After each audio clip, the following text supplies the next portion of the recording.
Assalamualaikum warahmatullahi wabarakatuh. Selamat berjumpa lagi dengan saya. Nama saya adalah Ribut Sugiharto, dosen jurusan Teknologi Hasil Pertanian, Fakultas Pertanian Universitas Lampung. Pada hari ini saya akan melanjutkan kuliah Teknologi Rempah dan Minyak Asiri dengan pokok bahasan komposisi kimia oleoresin.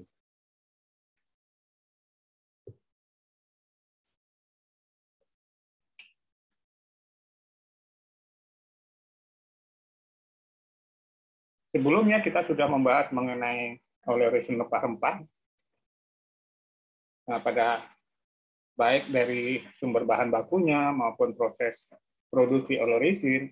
Nah, pada bagian ini kita akan membahas mengenai komposisi kimia oleoresin. Oleoresin merupakan hasil dari proses ekstraksi rempah-rempah yang mengandung oleo, yaitu minyak atsiri, yang memberikan aroma sesuai dengan bahan baku rempah-rempahnya. Kemudian dia mengandung resin atau minyak yang komponen non-volatil yang memberikan rasa dan warna. Komposisi oleoresin itu tergantung dari bahan baku rempah-rempah yang diekstrak. Pertama kita akan membahas oleoresin yang berasal dari lada. Lada hitam dan lada putih mengandung oleoresin dengan konsentrasi yang berbeda.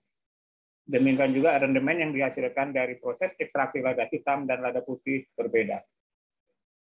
Berdasarkan jumlah oleoresin yang dihasilkan, lada hitam menghasilkan oleoresin sekitar 11-13%, sedangkan lada putih mengandung sekitar 8% oleoresin.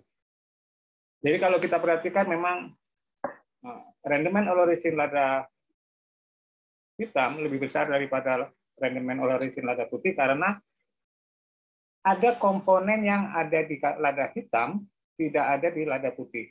Nanti akan kita bahas lebih lanjut.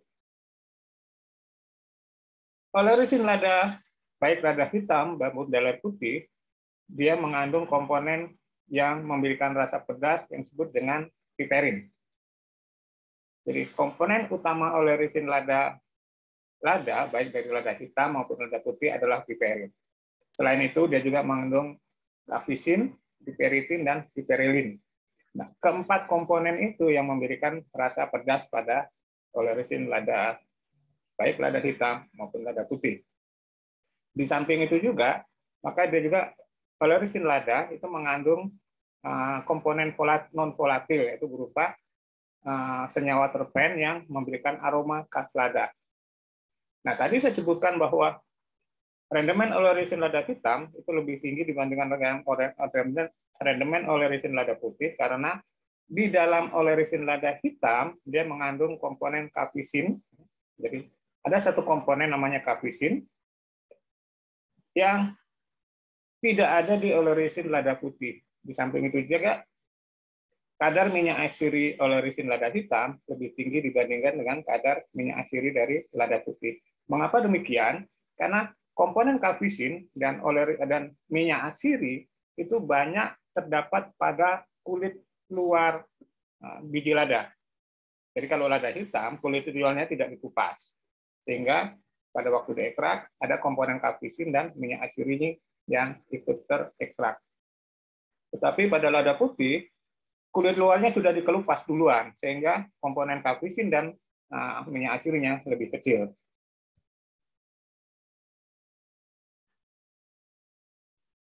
Tadi telah disebutkan bahwa komponen utama yang ada dalam oleoresin lada adalah piperin. Nah, piperin itu adalah kristal yang berwarna kuning dengan titik pilih dengan titik leleh sekitar 130 derajat Celcius. Piperin ini yang memberikan rasa pedas pada oleoresin lada. Di samping itu, oleoresin juga berfungsi sebagai antioksidan, sebagai bahan untuk jadi obat. Jadi kalau kita bicara lada sebagai herbal, maka komponen piperin inilah yang berfungsi sebagai obat, yaitu dapat digunakan untuk mengobati demam, sakit kepala, otot, sendi, serta sakit tenggorokan.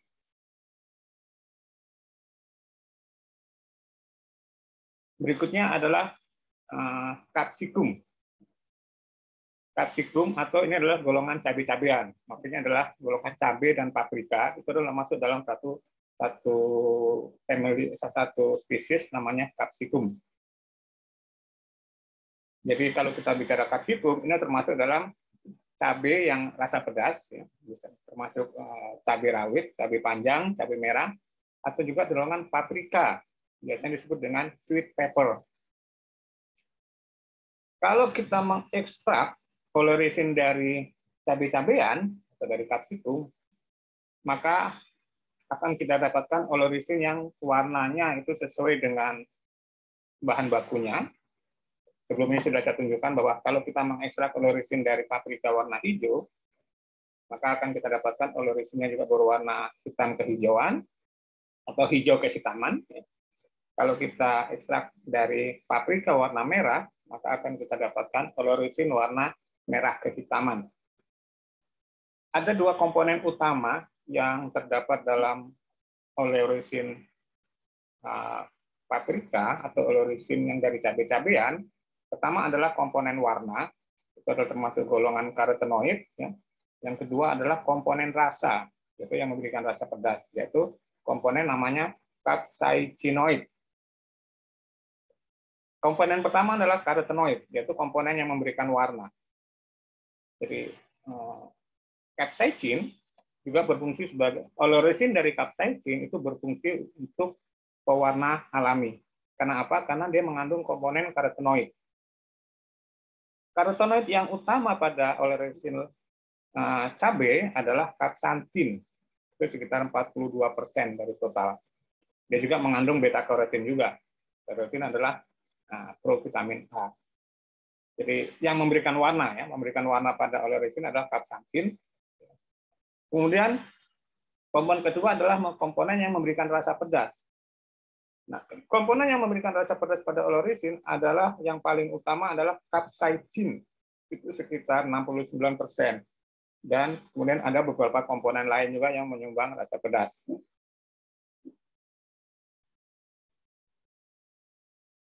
Komponen yang memberi rasa pedas namanya adalah capsaicin.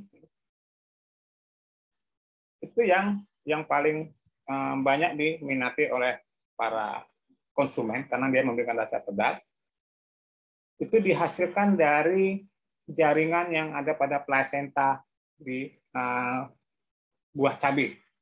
Jadi kalau kita buka buah cabai itu, maka bagian plasenta dari buah itulah yang menghasilkan capsaicin. Dan yang paling pedas adalah itu. Jadi kalau kita bandingkan, ada kulitnya, kulit cabai, ada bijinya, dan ada plasentanya, maka dari ketiga bagian itu yang mengandung capsaicin yang paling tinggi adalah bagian plasenta, dan itulah yang paling pedas.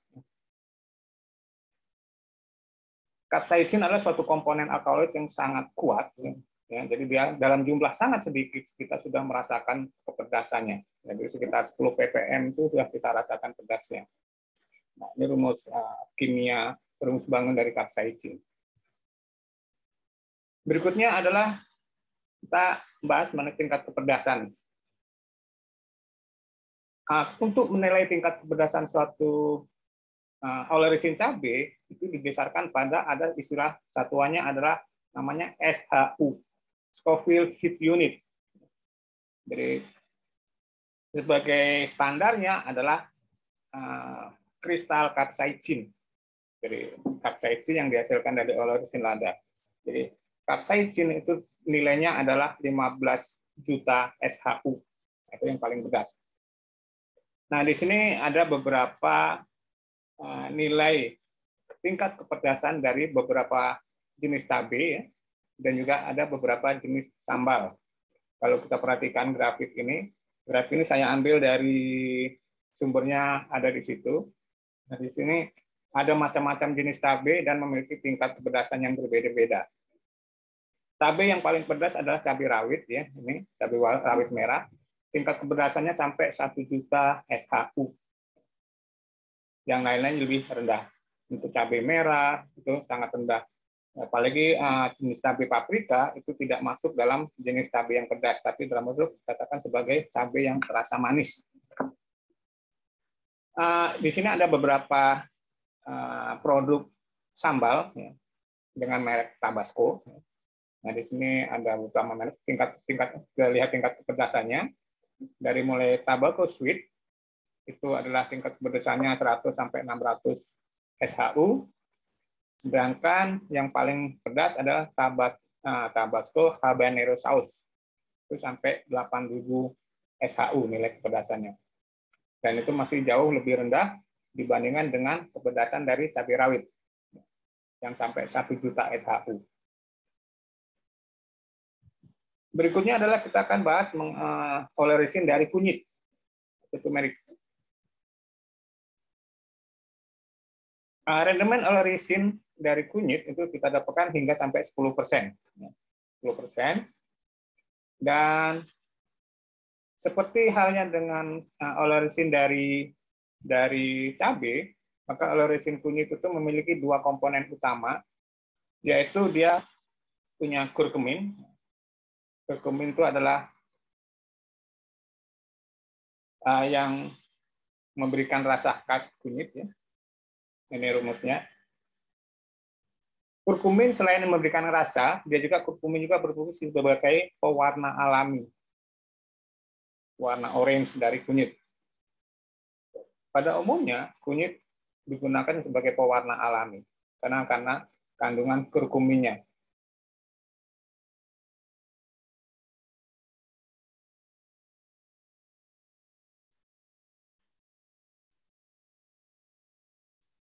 Nah, jadi kita perhatikan di sini sekali lagi bahwa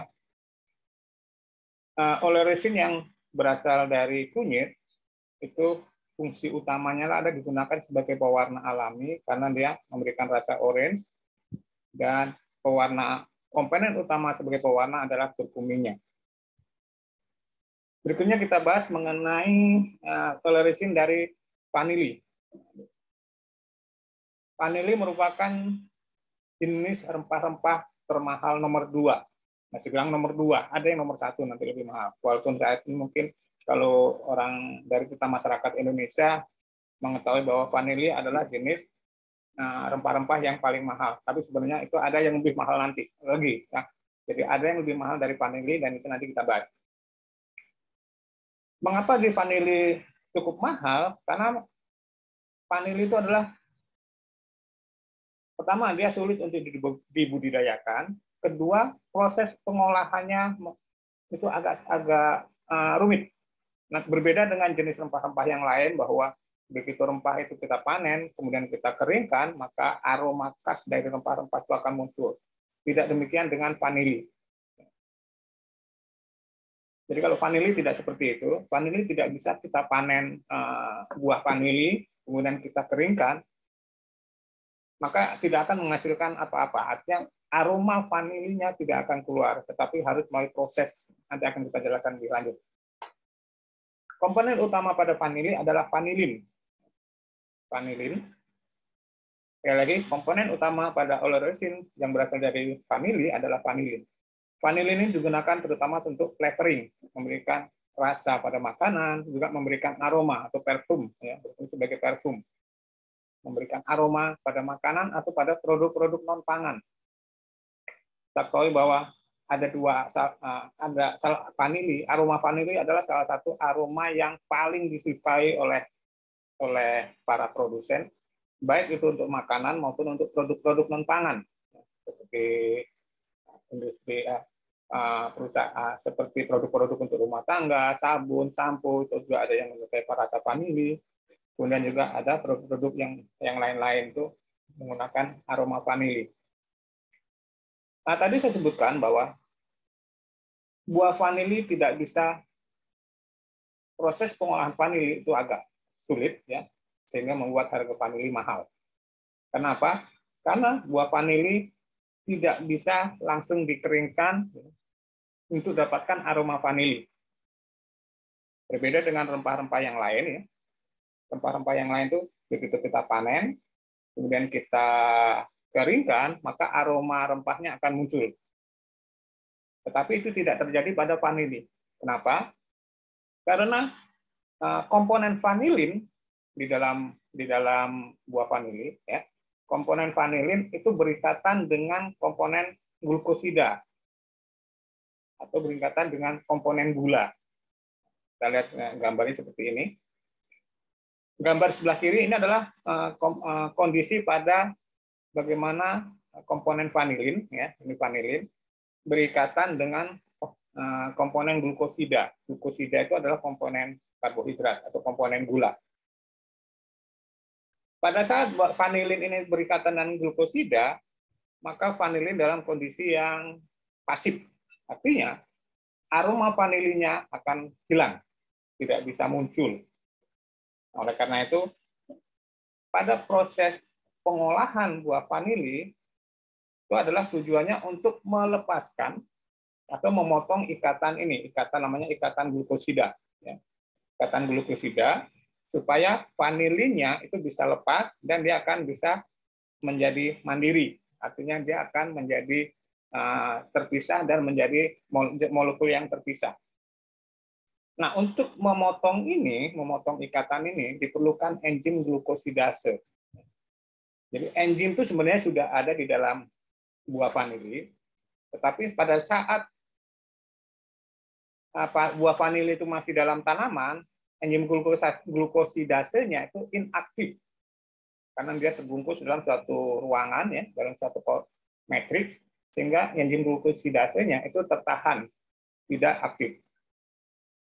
Nah, oleh karena itu proses pengolahan vanili atau proses pengolahan buah vanili ditujukan untuk mengaktifkan enzim glukosidase sehingga dia bisa memutuskan ikatan glukosida. Nah, ikatan ini. Sehingga vanilin glukosida itu akan terputus menjadi molekul glukosida dan molekul vanilin. Dan pada akhirnya, molekul vanilin ini akan memberikan aroma yang khas dari vanili. Untuk memutuskan ini, maka bila harus dilakukan proses pemeraman. Buah vanili itu tadi diperam dengan suatu perlakuan tertentu, sehingga enzim glukosidasenya aktif, dan bisa memutuskan ikatan glukosa untuk menghasilkan molekul vanilin yang terpisah dari molekul glukosida. Bagaimana proses pemeraman atau curing? Nah, ini bisa kita lihat pada proses ini. Ada tahapan-tahapan untuk mendapatkan atau mengaktifkan enzim glukosida. Nah, prosesnya seperti ini. Setelah buah vanili itu dianggap masak, ya, atau udah tua, biasanya ditunjukkan warnanya hijau gelap, ya, hijau gelap. Maka kemudian kita panen, ya. Buah vanili itu kita panen. Kemudian setelah kita panen harus segera kita lakukan pemanasan atau lebih tepatnya dilakukan blanching. Blanching itu adalah memanaskan pada suhu air mendidih dalam waktu yang singkat.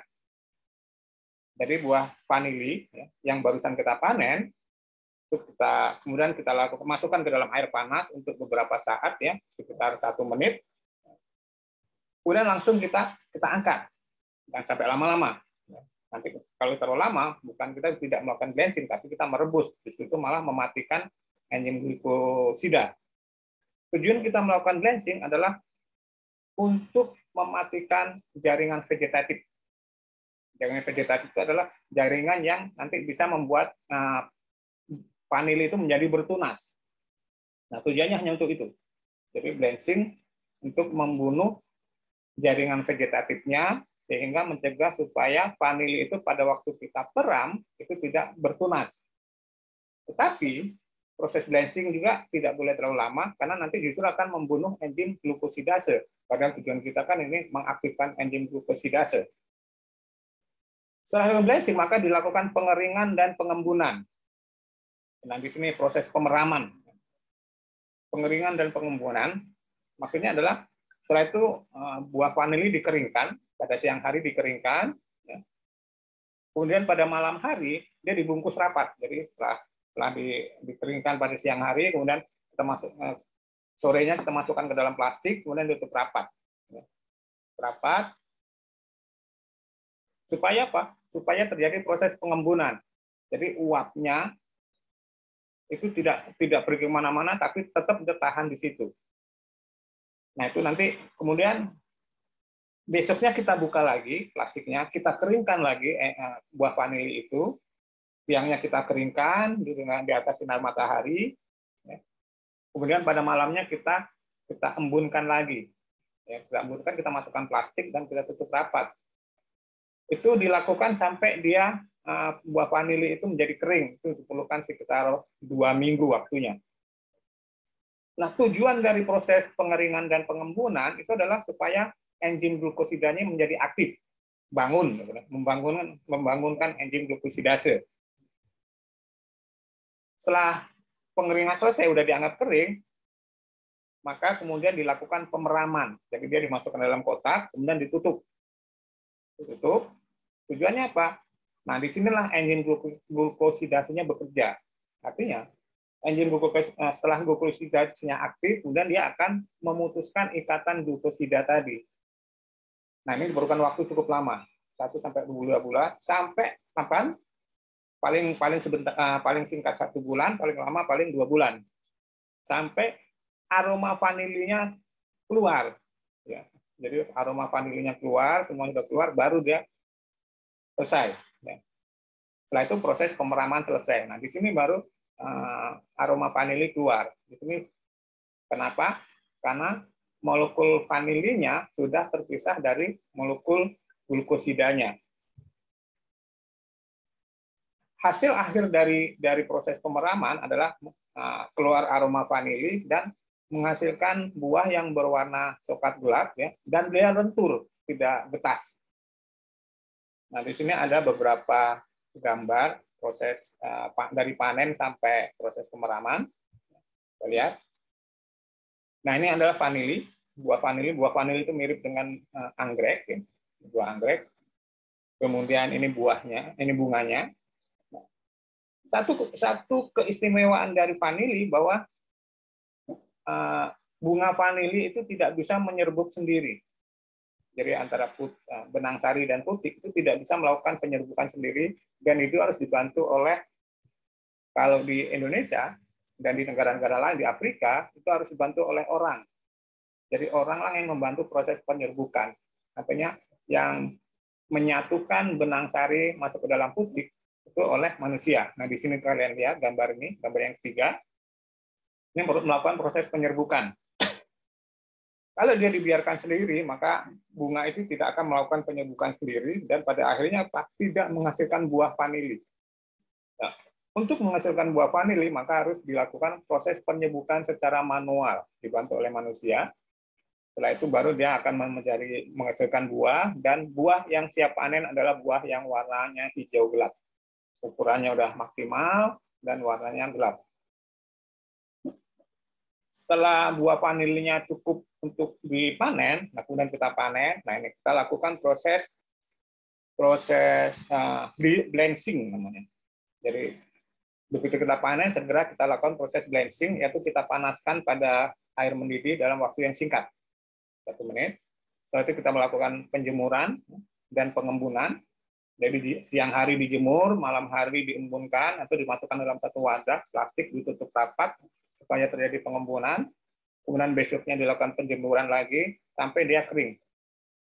Setelah kering, dilakukan proses pemeraman, disimpan dalam kotak, ya. Dan biasanya dia dimasukkan dalam karung, kemudian disimpan dalam kotak sekitar 1-2 bulan sampai aroma vanilinya muncul.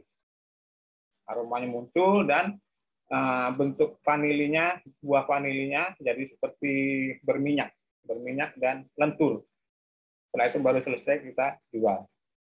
Nah, ini adalah proses pemeraman untuk menghasilkan vanili.